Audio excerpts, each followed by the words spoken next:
It's a Tuesday, and as usual, at this time, we have the tech guys, aka the Geek Squad. Myself, Winston, Michael, we usually come here to talk about tech, and today we will be having a very, very interesting conversation. It has to do with something that a lot of us, be it developers, be it everyday people, don't consider, and it has to do with disability and accessible technologies. Now, you see, technology has come to help us in various ways. I'm speaking for myself. I personally am a very, very lazy typer. So when I realized that I had dictation on my phone, I abused it.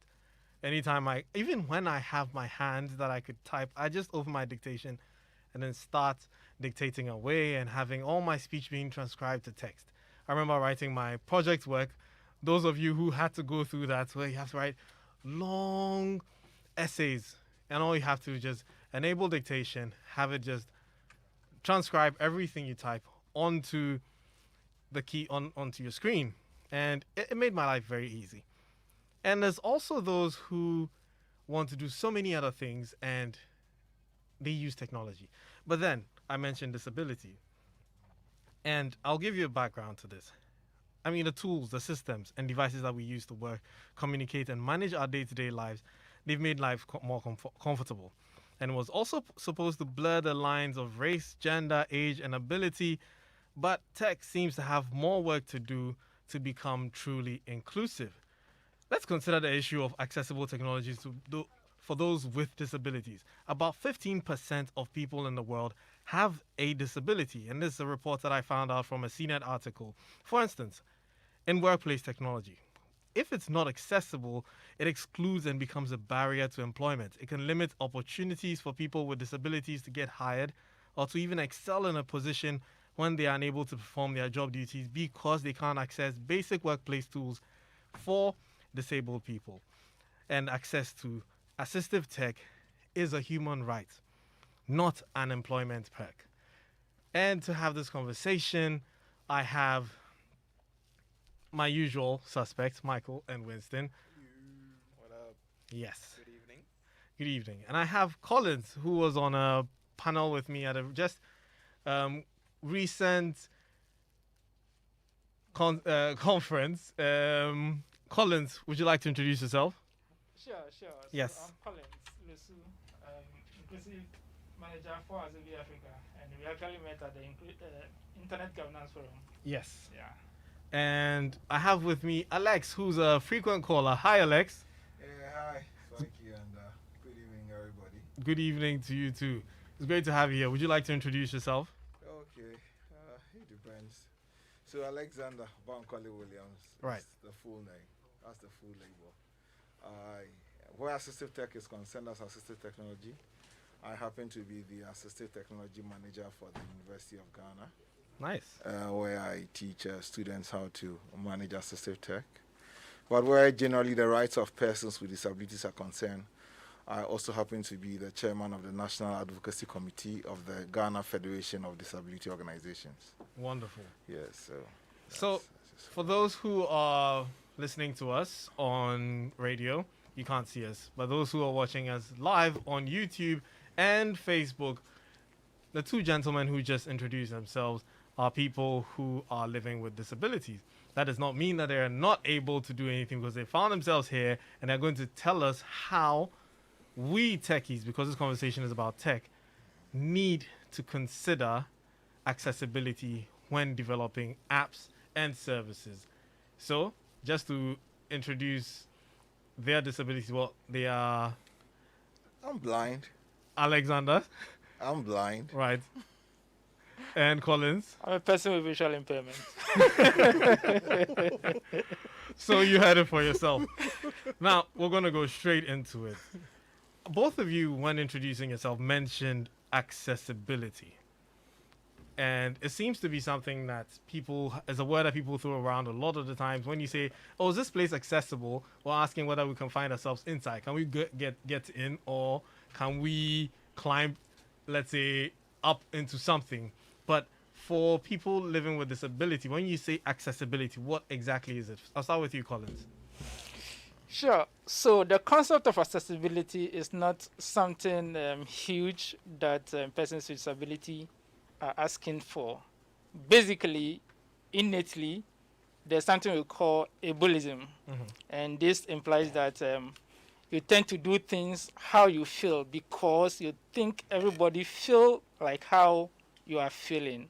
So you do that to cover generality. But when you do that, you defeat the concept of inclusion because not all persons are the same. So this is where accessibility and inclusion comes in. So accessibility is simply providing reasonable accommodation or adjustment to ensure that all manner of persons have or are able to do the things that everyone is doing, simply put. Interesting. Now, since technology is supposed to make life easy for us, I want to ask you: has technology made life easy for you, Collins? Then Very, very, very, very easy. give me an example. Well, in the time past, I would have to write Braille and get someone to transcribe for you to read. But now I could use my phone, even your phone, turn on the accessibility features. I don't know which one you are using, maybe voiceover or something, or talkback, and I'm able to use it like you are using it. Or better still, use my computer with my screen reader on, and I'm able to compete with normal guys in the normal in codes in the streets. So yes, that is how accessibility has helped. Right. Alex, Yes. how has technology assisted you? How has it made your life easy? Okay, so basically, to keep it simple, let me just issue a disclaimer that this discussion, because both Collins and I share in the same disability, is likely to be blindness bias at the beginning, but we'll go into the other categories as we move on. So I have lived as an individual, as a totally blind person, independently, alone in my house for about 5 years. And that has been mainly been possible because of accessible technology Right. in diverse ways. So I came along with a few gadgets, as you might have noticed, right from my working tool, which is a MacBook. Right. In fact, a MacBook which I've actually partitioned with, so I'm having a Mac OS on and a portion of the drive, as well as running Windows Wow. on another portion of the drive. That is awesome. Yeah, so on there I use what we call the screen reader application. Right. For the Mac OS, I'm using VoiceOver, and for Windows, I'm using JAWS. That's a Job Access with Speed, JAWS. Right. And I also use various applications on my phone. For instance, from determining what denominations of bill I'm holding Okay. to determining colors of things that I want to wear, Okay. to determining whether or not there is light in the room, because light in the home is not just for purposes of navigation or seeing, but it's also for purposes of security. So it's relevant that there are lighting systems around. I'm able to, just with an app on my phone, make those determinations. I'm able to request rides to come pick me up. And that is one thing that has helped me a great deal, because I previously I would have to trek for about some 700 meters to the roadside, navigate through some horrible terrains to hitch a ride, which actually exposes you to a less dignifying life. Right. Unlike what I currently have with the ride-hailing apps. Right. Again, I'm able to order food, and I enjoy that a lot. I don't have to really, like I was saying the last time on, I don't have to bother myself begging someone to go with me to a restaurant to go buy when I can order. I don't have to go. For a very long time, I had not stepped in a banking hall Wow. because anytime I needed money from my account, all I had to do was go into my banking mobile app and either make payments directly or send money from there to my mobile money wallet, and voila, I make payments. I'm able to do all these because on our side here, the platforms have been, call them accidental heroes. They have been made accessible accidentally, so I'm able to use them. Right. And this I'll tell you, they are the accidental heroes. I can't remember, and forgive me, but we'd have to give very specific examples. No problem at all. Yes, so I bank with Fidelity, and up to 2019, I could stay in my room and do my banking independently and all that. Then there was an update of the Fidelity banking app, May 2019. I said, let me update. Kobe, I updated the thing and I became hopeless. Oh. Because all of a sudden the features that were embedded that made it possible for me to actually use the app were no longer accessible. And the unfortunate thing, when I called the bank to complain, they didn't even know what I was talking about. When I said accessibility, that the app is not accessible. The customer care officer communicates with their IT team. And I said there's something, the apps need to be, the elements of the app particularly needs to be better OCR, they need to be better labeled. They are not getting me. I say there's no problem with the app. Everybody is able to use it. I say there's no problem because you don't understand what I'm saying. Until, after several complaints and several updates again, it became relatively accessible again, and I'm able to use that. So that's why I will say, for some of the things that we do, they are you call them accidental heroes. Even with the Momo system, I am able to do mobile money transfer easily, partly because of the network I'm on. There are other visually impaired persons on other mobile networks, and they complain all the time because there's a simple thing that the developers of the platform needed to know if they were just taking into consideration the fact that there will be blind people using the app, and it would be easy for them to use as well. So let me drop the ball here. But I have some gadgets when need be. I'm able to check my weight because I have a talking weighing scale. Right. I'm able to I check my blood pressure because I have a device that speaks to me when I check it. I'm able to check my temperature because I have a talking thermometer, and that does all these things for me. And life is lovely. Great. Now that's a whole lot of insight. Winston, you want to say something? Oh, no, not really. I think this one we are taking the back seat. Let's We've really been slapped by our privilege here. Yeah, so we- Definitely. Let's go. Shut up and listen. I This think is very insightful. the only no thing pun intended. the only thing I've learned so far is that I think developers should be given a day of imposed disability so that they can understand and gain some perspective before they develop anything. And I know that's not possible, but Well, I believe that Collins and I, when we were on the Internet Governance Forum, we had a conversation on accessibility. He opened my eyes to some of these things that developers overlook. And in my research, I found access by design. We have been looking at privacy by design, yes. and now I've realized that there is access by design. So, Collins, I want you to tell me, how difficult is it for developers to make their apps accessible from the get-go? Well, the first thing is to be inclusive minded. If you want to start something, don't look at yourself like I said in the beginning, the ableism. Yeah. Look at the general picture of society.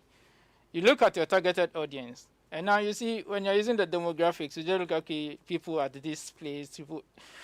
Usually what is missing is the disability label. We don't look at, okay, which kind of disability groups are going to access what I'm going to do, this app, which people does it consider. We don't look at those things. If you're inclusive minded, it means that you are planning from the onset with such thinking. So you go all the way to look at, okay, what should I put in this app to make it accessible to the screen reader? Like Sir Alex was saying, I call him Sir Alex because he was my tutor then. Like Sir Alex was saying, accidental heroes.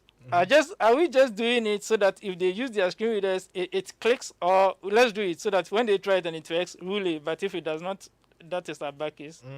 Research has proven that 90% of persons with disability, when they are uncomfortable with a product, they move away from it without letting you know. So what Sir Alex did with Fidelity was a great privilege, of which they should compensate him for that. Indeed. But usually, we would move away from it because they have not considered it, one, and two, it is not usable. Now, when you design your app, you must make sure the accessibility you're talking about, you must make sure it is usable, it is available, and then it's considered the population or persons with disability as well. If you fail to do this, then you have not done anything right. Great. Now, another question for you, Collins. Have you been contacted, let's say, since I'm asking you this because you are in the tech space, have you been contacted by developers to give them feedback on the apps that they're developing to see if it's really accessible? No.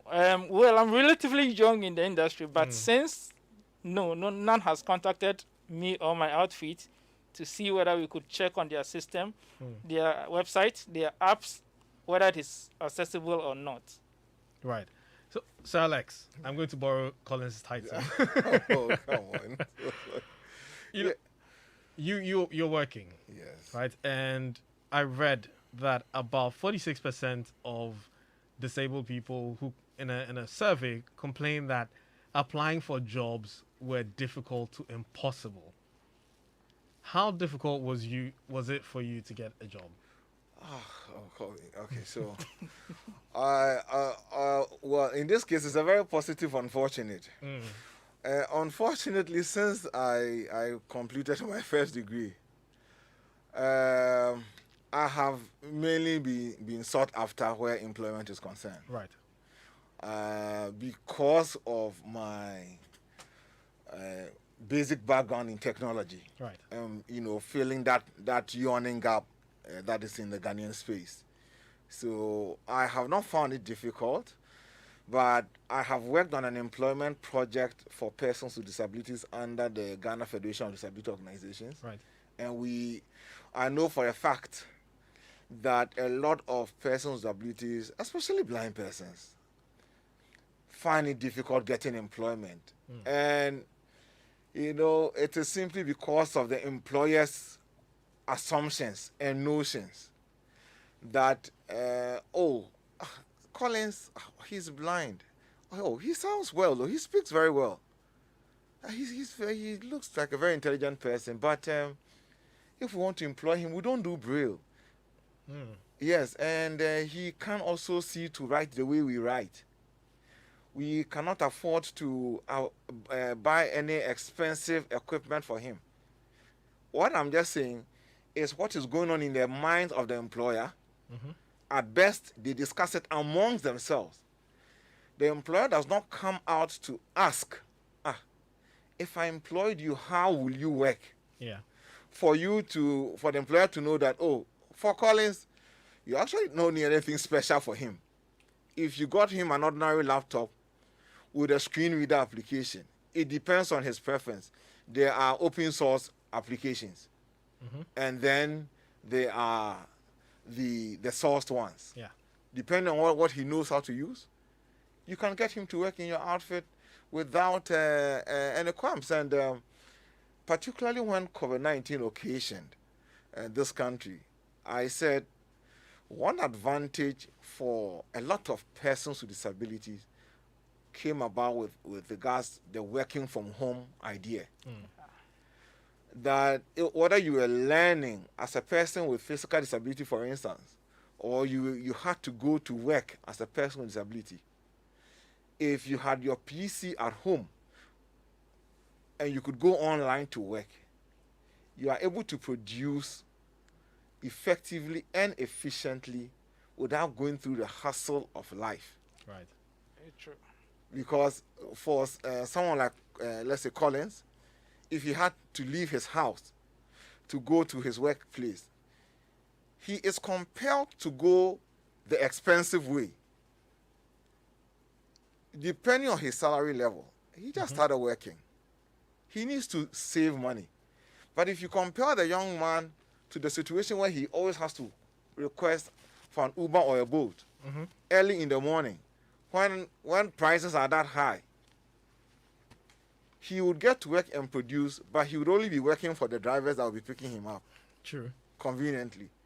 But working from home brought him, forgive me that I'm exposing you, Collins, but working from home brought him a great deal of convenience. He could work comfortably, in a less expensive manner. And guess what? A lot of people that interact with him online have no idea he has a disability. Very true. Because this first happened to me in 2007 when I needed to go to South Africa for some professional training.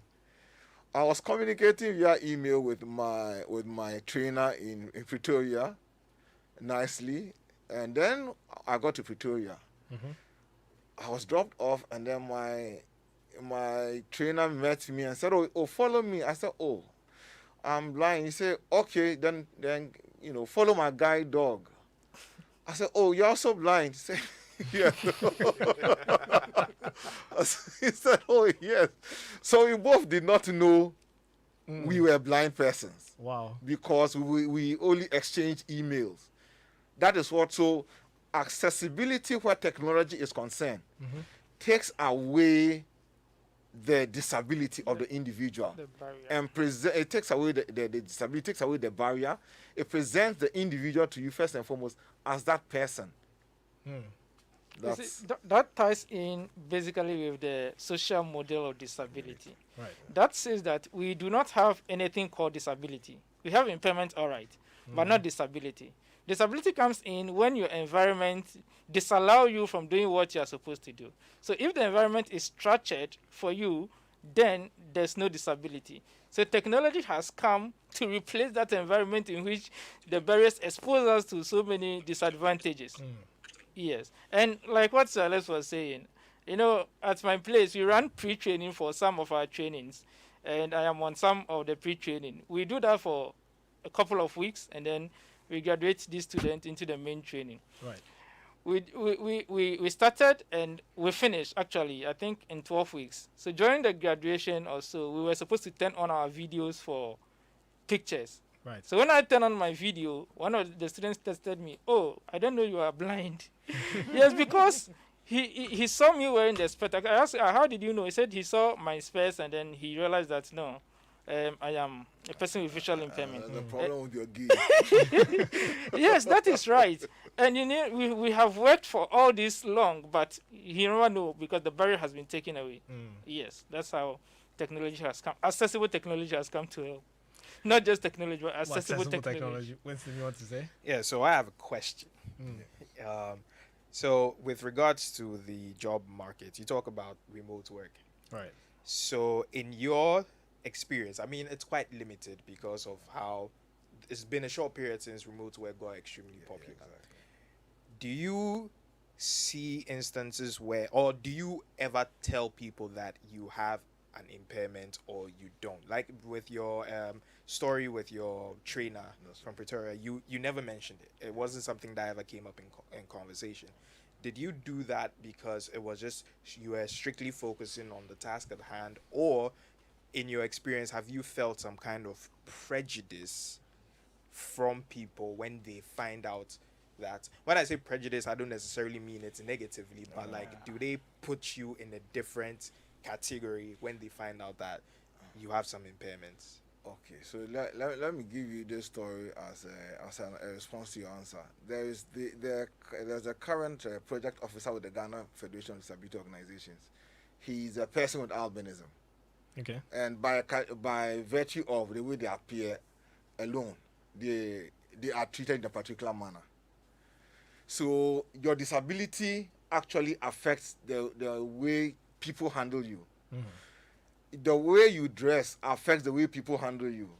And the gentleman I referred to is called Wahab. Wahab has this story that he tells. He say, on a Monday morning when he's headed to the Federation's office and he's in his suit, he's called director at the trotro station. And when he's called director, you know, a director counts with director level seat in the trotro. They make way for him in the front seat. On Tuesday, Wednesday, when he wears his smock, he's called Alaji. Alaji, if you don't get the front seat, you get like just behind the driver like that. Senior Alaji. Friday, he's in his t-shirt and his jeans going to work. He's called Ofri. And Ofri, you get the back seat or you there's space in the boot. So you see here, truth is, I have had several experiences where in talking to people, because of the nature of the work that I do, in talking to people on phone, and I've had a situation when I'm making presentations, PowerPoint presentations, online. Everybody's okay till they know, doing interaction subsequently that I'm a blind person. And then, different questions come up. And then the sympathetic feelings come up. And as soon as they start, the people have sympathy for you, then they begin to have a limited appreciation of your ability to perform. And that limited appreciation is what will lead them to deny you opportunities to perform or show what you are capable of. Right. That's heavy. So, this I saw a post by Jenny Leigh Fleury. She is now the Chief Accessibility Officer at Microsoft, and she said because of accessibility problems with workplace tech, she nearly pushed her promotion aside and almost quit her job in her career because of job accessibility, because of accessibility in the workplace. So, but I mean, obviously it was fixed, and then she got promoted, and that's how come she's now the Chief Accessibility Officer at Microsoft.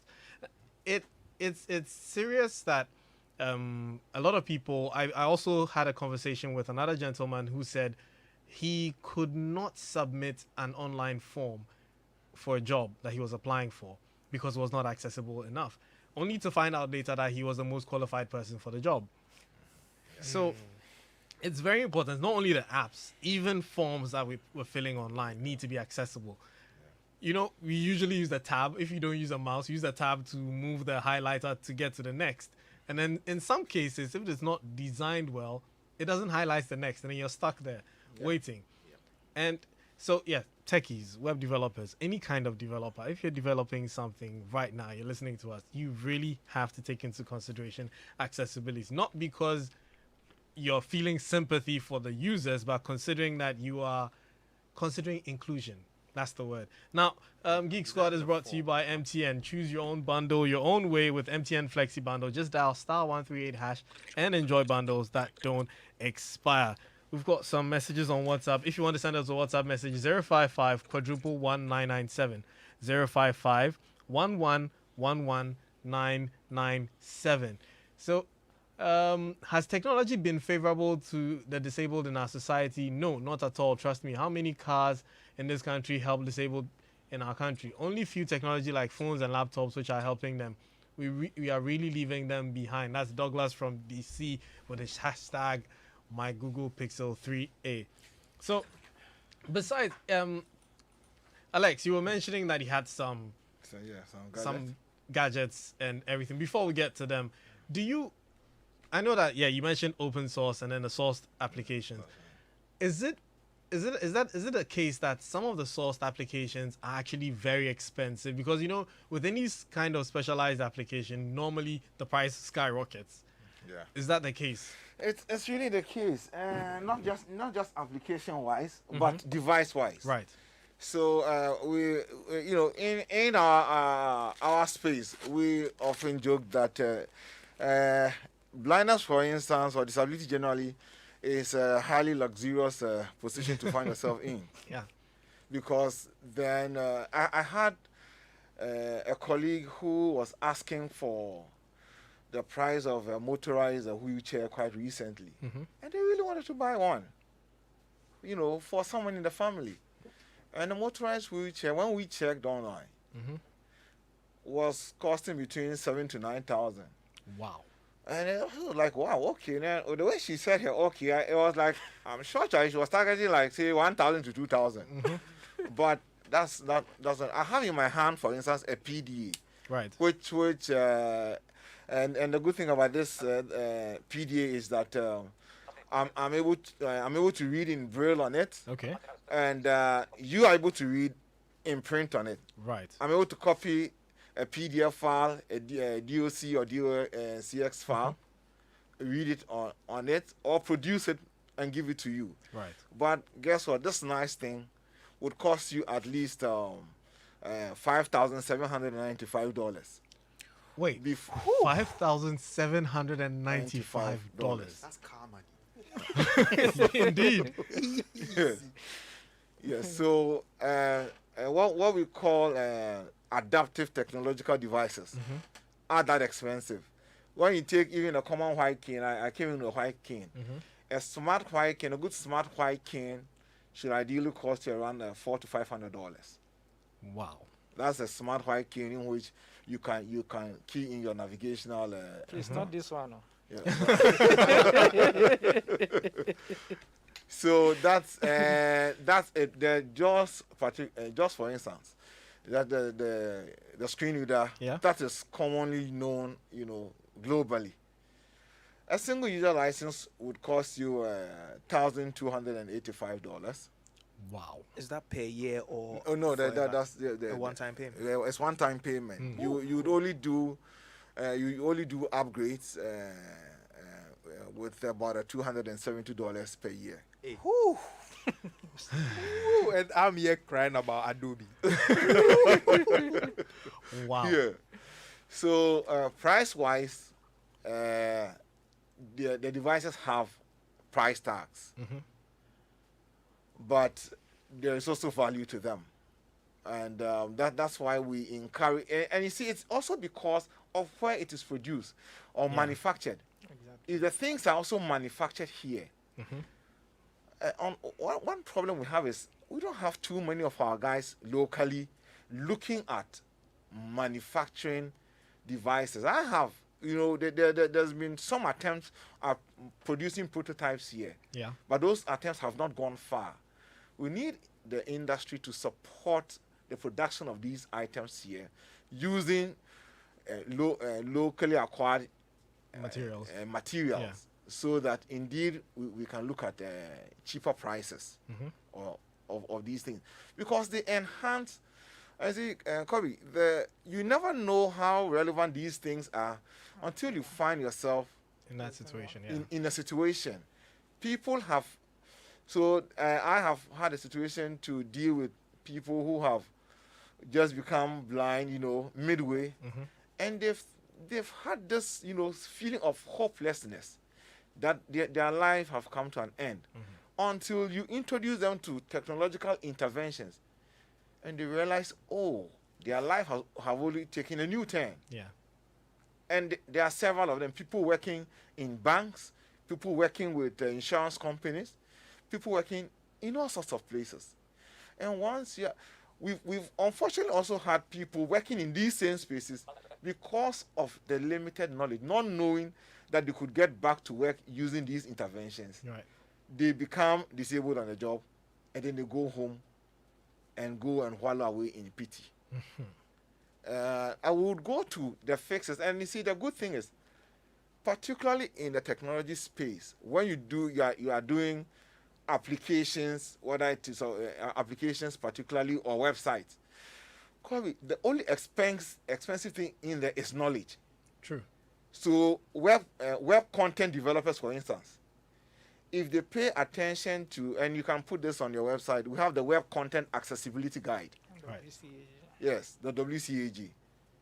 If web developers only read that, you know that in developing your websites, if you paid attention to properly labeling the pages and make sure that as soon as the individual switches onto the page, the label of that page is shown.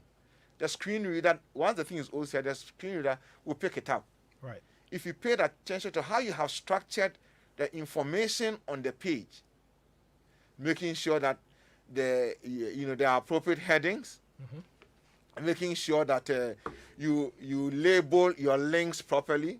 For instance, if the link is about finances, rather than do finance link, if you rather label the link finance, you make it easier for the screen reader user, for instance, to locate links easily, because there are shortcut commands for him or her to identify links. Right. If you paid attention to if there are graphical images, and you paid attention to just labeling the graphical the graphics with some simple text, you make it easier for me to know what is there, to know what to use. Color contrast. If you pay attention to color contrast of your page, someone with low vision can easily use that. If you pay attention to embedding font size differentiation in there, so that depending on what I prefer in relation to my level of eyesight, I can select the appropriate font size for the page and read, we would be off. These are but a few things. Wow. Collins. Yes. So back to you. In your day-to-day, what kind of applications do you use, and how easy are they for you? Well, I mainly start with the screen readers because I use them daily basis. And in fact, like Sir Alex has already mentioned, these ones make it easier for you to do everything that your colleagues do. So I usually stick with that. Aside from that, we are not at the level of Sir Alex's here, so we also use our own white skins, Right. not the smart ones, of course, but they help us to navigate around, and not to detect objects, but to Right. prevent us from getting wound and so on. Yeah, so these are things I use on daily basis. But I received an email from you, and it was very, very well written. Not Oh, like- those ones are bonus. because, that's on the heels of what Sir Alex said, using The the screen readers. screen reader Yes. and then the dictation. But No, okay. in your case, do you use any specialized software? No, I type. You type. Yes, I type. Interesting. So you don't dictate. No. But yeah, so what you said, dictation also works for others as well, like you mentioned in your case. Yeah. But there are other categories of disability. For example, in one of our trainings, we have someone who is suffering from cerebral palsy, Right. which has affected one hand, and the other hand, only 3 fingers were working. So he uses the 3 fingers to type. So in the case of this person, the dictation or express dictate would work for him. So my producer just said something, but I'll get back to him in a bit. Michael, you've been quiet. You're holding your head because No, because I'm actually, the other thing that making me realize that I'm midway through redesigning the website and the PDF form, and I'm now thinking, have I actually taken some of these considerations? yeah, you Actually, definitely. not directly. Well, the website, no, let's forget that. But at least for the form that I've been designing, I have been trying to make sure that I make use of all the features that, of course, I'm designing in Adobe. It's a PDF form. I'm trying to make sure make use of all the features that Adobe has for you to be able to fill the form in yourself. Yeah. Now, obviously, I still have to take it back to the client in question for them to review and accept the changes. For example, because there are certain fields in the form that require certain codes.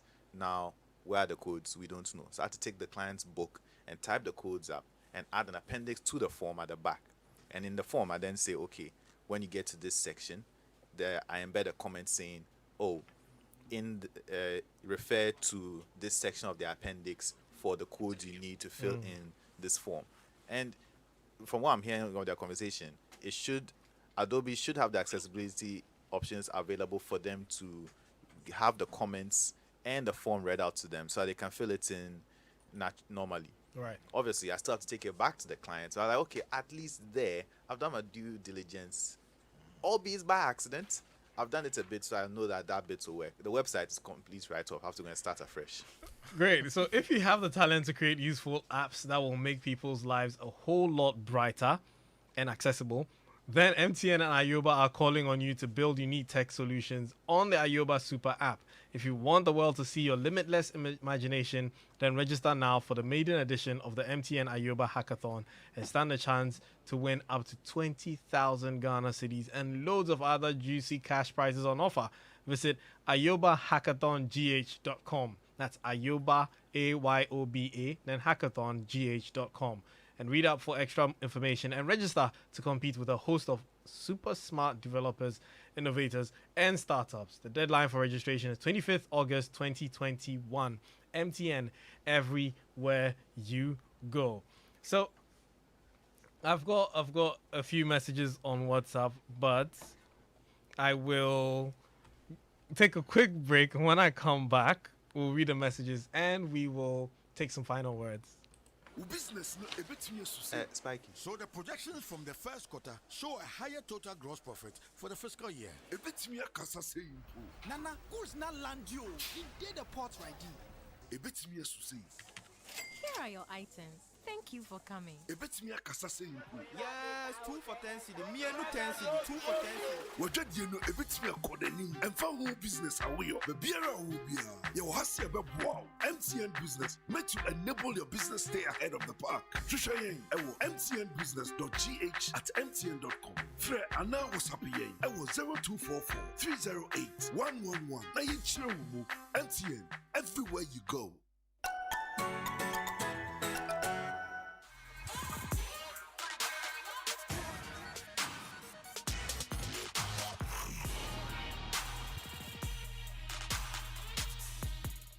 And we're back. So Sly says, hey, with all these prices mentioned, how many can afford to make lives easier for them? That aside, I'm just amazed at how they go about the whole thing. Big ups and God bless. That's from Sly. And hello, good evening to you all, especially Collins. I'm grateful to you for the program you're educating us on. Keep it up. By the way, this is David Saba from Dofo Adidome. Indeed, it is zealous and educational. So, well, you can still send us messages, or you can send us a tweet with a hashtag #JoyGeekSquad, or you can join us on Telegram, t.me/JoyGeekSquad. And today, I mean, we've learned a lot of things. If you haven't learned anything at all, if you're a developer, this is the opportunity to become a consultant for other, companies who are looking to develop their apps or make them inclusive. Just read up on how you can make stuff more inclusive and more accessible. Become an expert and go around providing that knowledge and helping people make their websites, their apps, and all their services more accessible. And yeah, you can holler me later for a tip. Winston, you wanted to say something? Oh, I was, but I think This has been very eye-opening. I mean, typically for us air quotes able people, we're like, okay, how are we going to help people with disabilities? It's a ramp.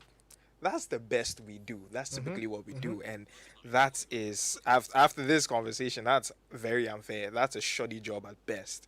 And my last question here is that, do you think the developer oversight in making apps more accessible is an issue of just general ignorance, or do you think they feel like going through those extra lengths is not worth it? Or do you even think, like you mentioned, is the client the issue, in the sense that, like, if I'm creating a website for a client and I do all this accessibility stuff and everything, and mind you, I might want to be paid to add these features, and the person is like, what, 2K? No. Like, do you think these are the things that are going on? Or I think it's actually a mixed bag. exactly. So the developer has a narrow view as to what his work really entails. Because, for instance, if you so that briefly, this thing happened to me. My landlord also sews shoes. Now he was there when I was giving a nice shoe of my daughter to a shoemaker to sew. And you know the way they often sew it, they sew it with the thread showing on the side. Then he said, "I know, but you can sew the thing for the thread to be under." And the guy was like, "But that one, then you have to pay me more." I said, "But so you know if that will make the shoe nicer, have you told me that it will cost me more, or have you even offered that to me for me to say I can't pay?" You have not. You are just doing it the way you think everybody knows it should be done. Yeah. Now, what I actually mean is, one, you, the professional, the developer, you should know that when it comes to web content development or app development, this is the full 9 yard that have to go. You put value on that, and you tell the person contracting you that this is it. If you want something shoddy, I can do this minus this, and this is what it will cost you. But I will do it for your competitor, and the person will have value. The person's product will have value over your product. You get it? So it is because we have not bothered. You know, disability has always been way back there. We have not thought that persons with abilities play an active role. And my former head of department just sent me a WhatsApp while I was sitting here. He's saying I should tell them that one bad thing is that you're actually losing fine brains. Yeah. From the productive space, because we are not doing simple things like these. But it's also true. Will it come with extra cost? As for extra cost, you and I know it is always relative. The price of building a website is determined by who? A developer. The developer. Yeah. You get me? So let developers, app developers, let website developers, software basically bring their A game by adding this. And Great. we'll all be better off. Thank you very much, Alex. So, Collins, we have just 2 minutes to go. If you can just give us your final words. Sure. So I would say that for developers, we should be mindful. We are going the new trend. We should be inclusive in all we do. Like Sir Les has indicated, if you have the knowledge, there's no need for you to lower your standard. Go and ensure that you include everyone in the design, Right. and for them to have access to it as well. And yes, so that's what I would say. Right. Thank you very much, Collins. Thank you very much, Alex. Michael, what do you want to say? I want to say that we still have time for you to win the Discovery of the Year awards yes, at yes. the upcoming EMY awards. So don't forget, you can go to emyafrica.com/Discovery of the Year and vote for Aspikey. Like his picture on EMY Africa's Instagram account. Text his full name, which is Kwabna Ofe Kwadin Chroma. right. And then add Discovery of the Year. Yes, to the short code 1393. 1393. And share this with your friends because he's still in the running and we want him to win this because a victory for him is a victory for all of us. Thank you very much, Michael. Thank you for the support. Thank you, everyone, for listening. Thank you, those who sent us messages. And big shout outs to Sambo Shakiri of Corporate Legal Concepts for doing the listening. Yeah, I told you I'd give you a shout out. Too soon.